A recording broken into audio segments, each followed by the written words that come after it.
play victim. Nayo yinza okusanga nga there are certain things you're not doing right in regards to keeping a friendship. So we want to talk about how do you nurture friendship. Yes. Nina ekintu kyewasoose okwogerako kiri nti omuntu osobola okwesiba ku muntu ng'oyagala abeere mukwano gwo naye ng'alinganga atakuliiko. Nina nze ndowooza emikwano tubeera nagyo olw'ensonga. Waliwo emikwano nga kyetuyita business, they are business friends. Nga mukwano gugwa it's for business. It's nga kikomaawo kweyo level. Kakati omuntu oyinza omusanga nga ye alina knowledge gye weetaaga naye nga ye takuliiko, but you want to get knowledge from them nga gwe alina omwesibako kubanga ogwa mwetaaga ogwo omukwano nagwo gye kuli nti kubanga yakuyamba ng'omanyi gwe w'oyimirira mu bulamu bwe. Exactly. Ayinza okuba takuliiko nnyo kubeera bwe kiri kubanga yakuyamba. So I think it should not be an offense okubeera ng'omuntu bw'oba olina ky'omwetaagako n'omwesibako. Okitegeera, especially kati nga mu business world bwe muba bino bya relationship ekyo tekinyuma. For example nga bya mukwano binyuma nga buli omu assaamu. Naye kati kiringa bwe kikunyonyodde nti kisinziira mukwano ki gw'oyagala, which kind of friendship do you want? Then ekirala kyoyogedde nti is friendship spontaneous. I think it's also relative.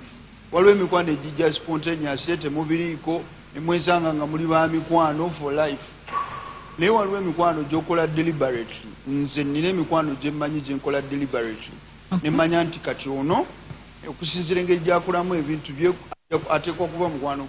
Ona naye omukwano lwa nsonga bw'olina by'omulabyemu nga gwe ebyolaba ebiyinza okugattako. Yes, oba oli awo n'ekisaba ne Mukama akinsobozese. Naye nga mwetaaga abeere mukwano gwange. So some friendships are spontaneous. Naye egimu you premeditate, nobeera intention about them. N'osooka n'obaako kale n'obazza kale kwegamba.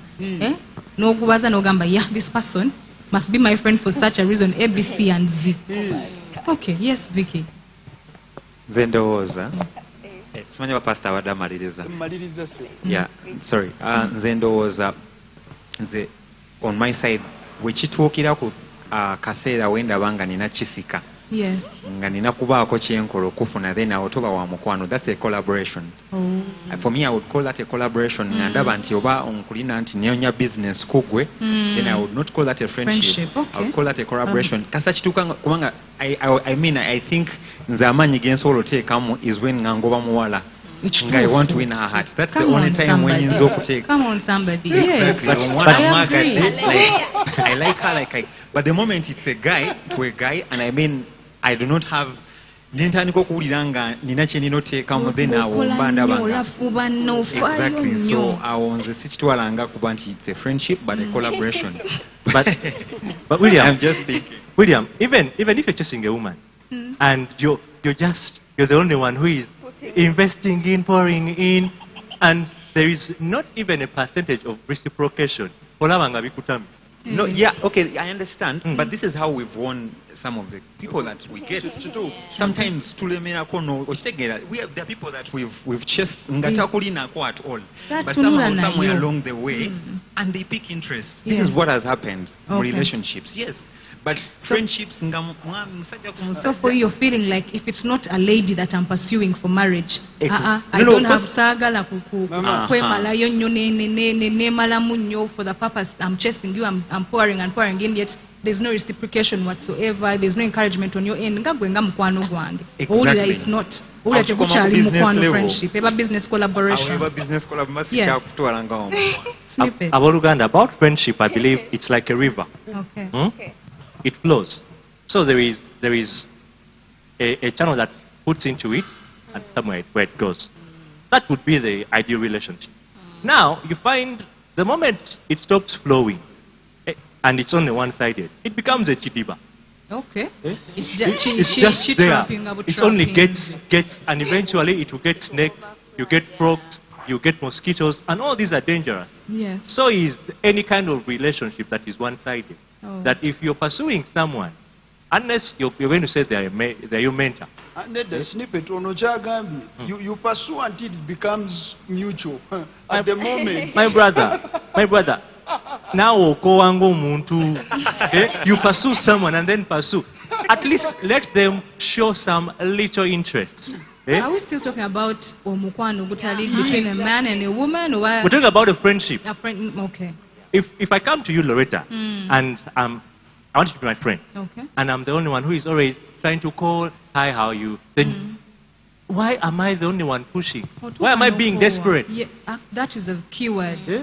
You Why? come off as somebody Because who you're is going to be desperate. the one who is on a nesibako. Eventually, out of the badging, I'm over kwesibako nyo. Then you'll be like, okay, let me just, and then I'll have forced you into the the friendship. friendship. Yet friendship is supposed to be free will.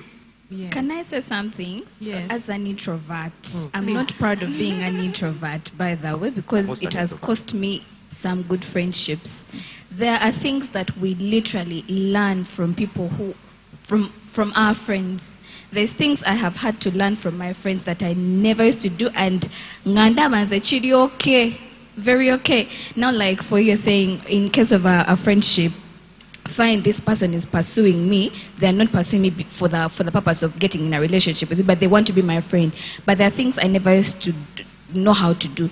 Call back, text back. You send me, how are you? Ngena kugamba, I'm fine.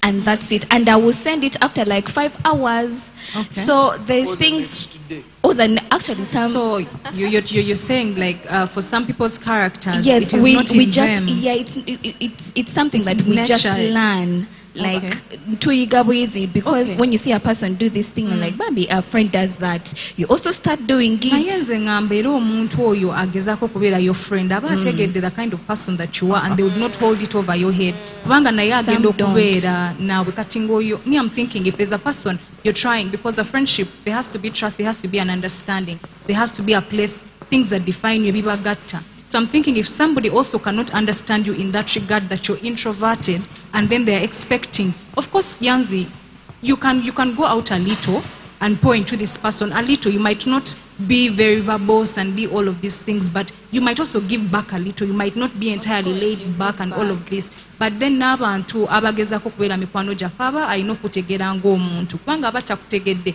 era ogwo mukwano guba gwaki gwangeri naye era nga ne snippet bwagamba, if one normal place where you're not introverted and you're just a normal person, like you can tell, and even you can really tell that you're being hustled off even in a friendship kubanga mukama ezo senses azikoze batya azituwadde okumanya nti naye bannange wano nsika muguwa naye olumu gwasigalayo ng'okola batya ng'osika omuguwa ndi weesiba ku bantu okiraba. Yes, Vicky. Kale, nze ensonga yange, I feel a friendship is love. Yeah, exactly. A friendship, I regard friendship as any other relationship. I'm a firm believer. Bwenjagala, probably like my husband to be. It's how I love my friends. Nze siso sola. Okay. If baba ankoze ensobi and I forgive him in a minute, I hold the same regard to my friends, because I feel like worst case scenario, if he left my life, these are the people I'm going to stay with. So why am I quick to burn bridges under the name of my friends are just my friends, my partner is just my partner? So I hold the same, I hold the two in the same regard. Okay, so Vicky, now you brought up something that is very, can we just touch on it a little? Ladies, abachala tuyina ekintu wetwekubira oludda, like, you know, when you have your friend will wrong you in a certain way, and you hold that grudge emyaka n'emyaka n'onyiga n'onyumizaako gundi n'ogamba ne gundi. But then when your person, let me say your husband oba tugambe fiancé n'akusobyako katono, you're so quick to forgive this person, and some people feel like there's an imbalance there. Can we why is that so? Why is there that imbalance? Should it be there naye oba tubakubirizeeko mwekubeko mitima? Like ladies, mwekubeke mitima, like even your friends, can you, like Vicky was saying, can you give your friends the same regard when you're forgiving your spouse and your fiancé?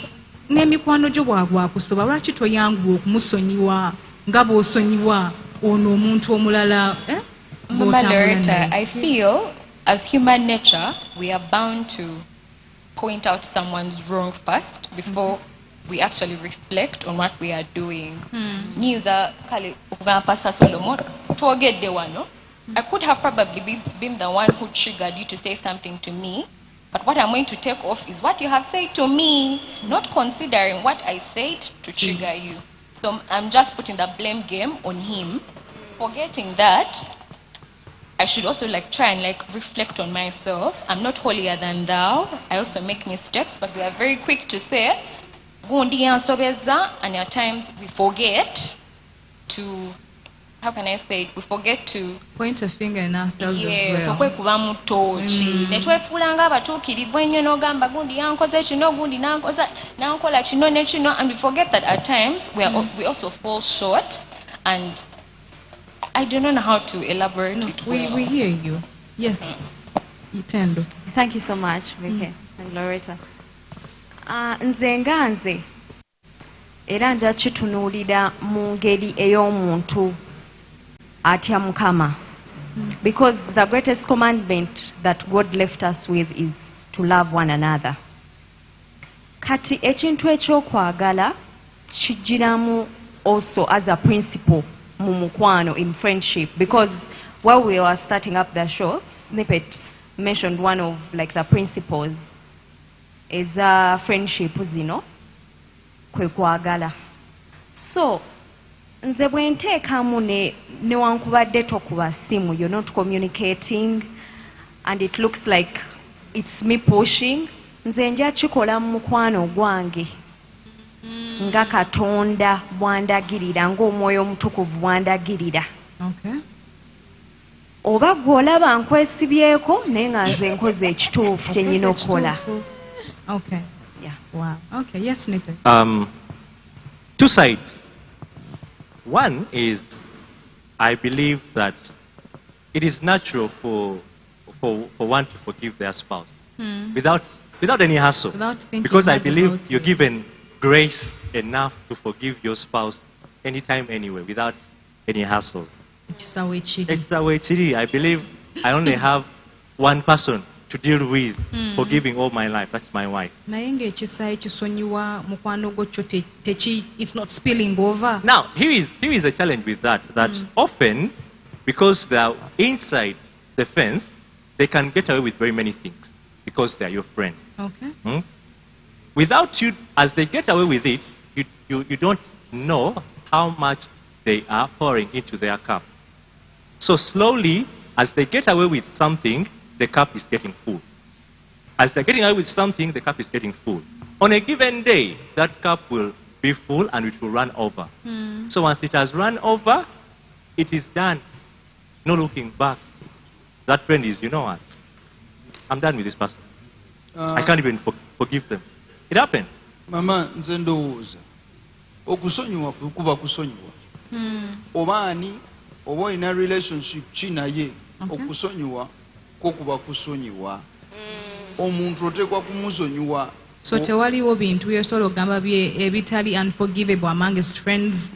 Waliwo omuntu agamba oyo wakola wamala naggalawo oluggi olwo naluggala, please tusigazeeko emanya high buying nga tayagala kugiwa. So there's that kind of thing. Waliwo agamba kino wookikola kino ng'oli mukwano gwange, there is no going back, there is no turning back. Wakola ekyo wamala kwegamba wandagira ddala kikyoli nga ye agamba I can no longer trust you, I can no longer. So while you're going into that thing, can we also talk about that are there some things amongst friends that are unforgivable, or we should be able to forgive each and everything? Byonna byonna ebyomunye ebitumenyeza tusobola bisonyiwa. Waliwo omuntu wagamba kino sijja kukyesigalizayo, sijja kisonyiwa, ekyo kyali kinene nnyo.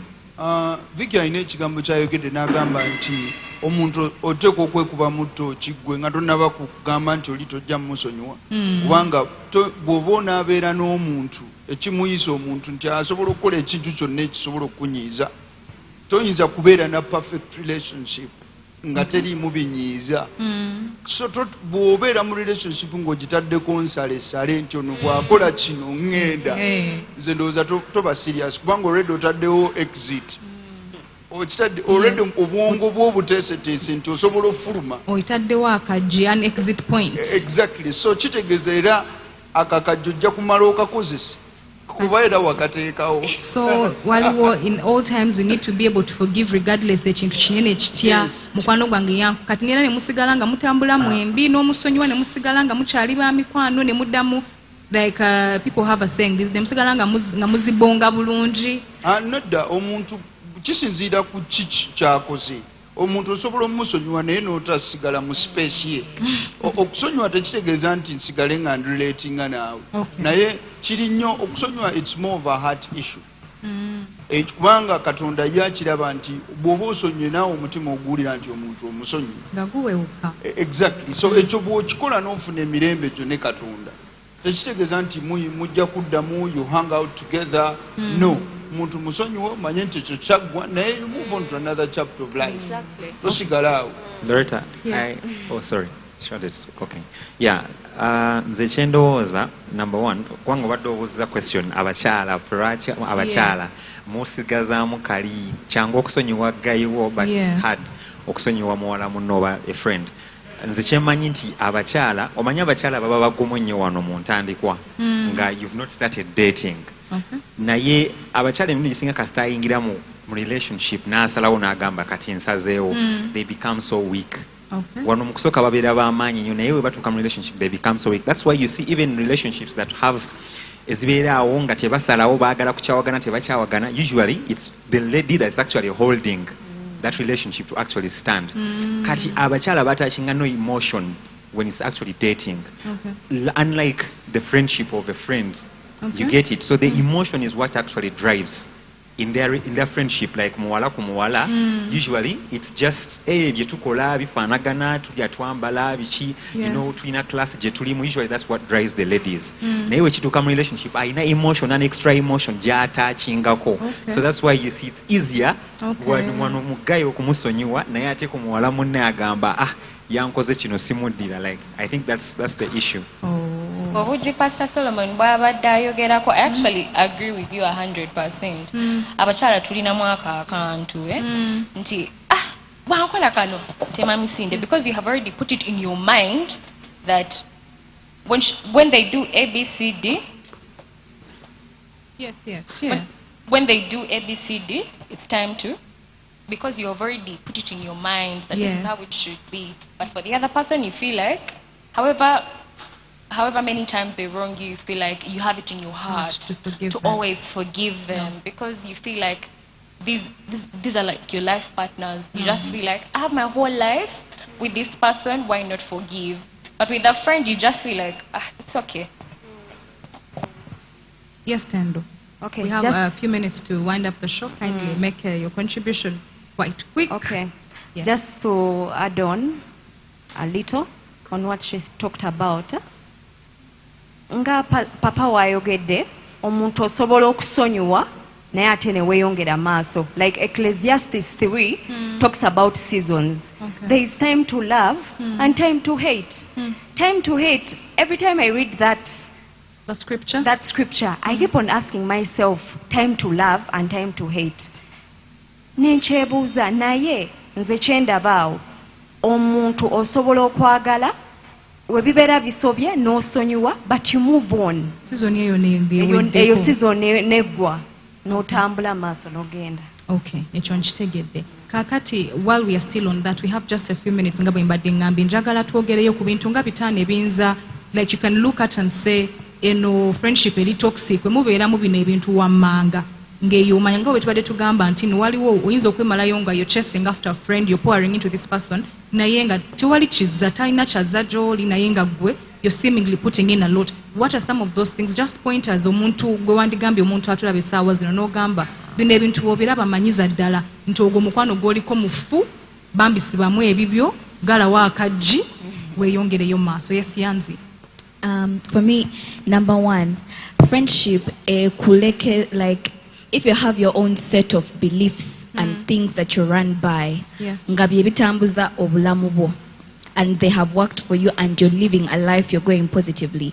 And then you get a friendship that makes you turn back on that. And compromise That's on those already things. a red flag. Okay. Leave. Or actually put a stop to it and put boundaries and set them. I do this, I don't do this.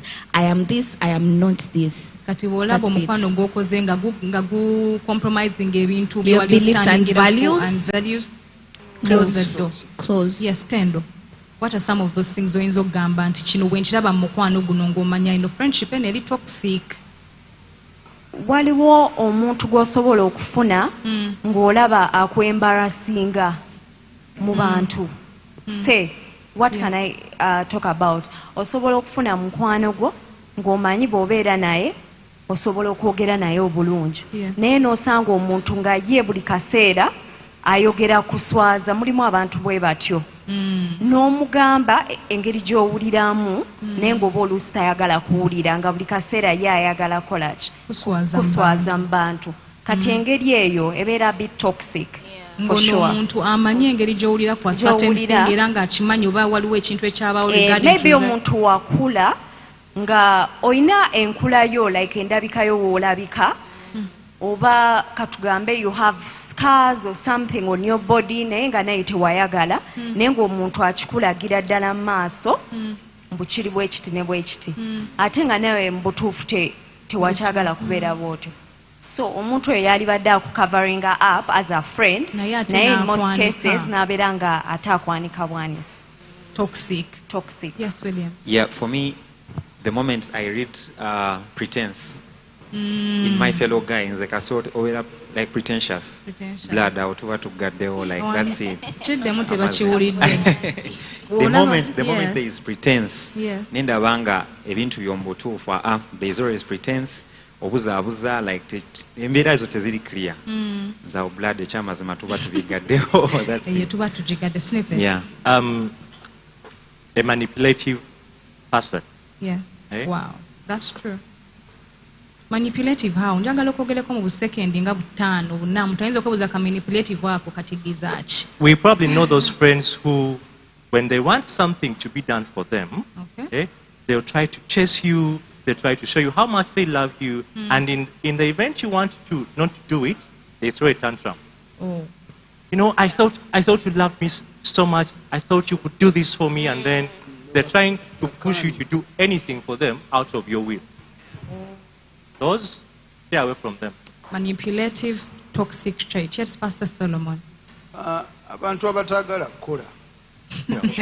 Papa. Oluvannyuma bafuuka bbade ensamu. Oh, kale Right. waliwo omuntu atayagala kukola naye nga teyina engeri gye kukosamu takusabye ssente takugambye ensuza Amala n'azisaba.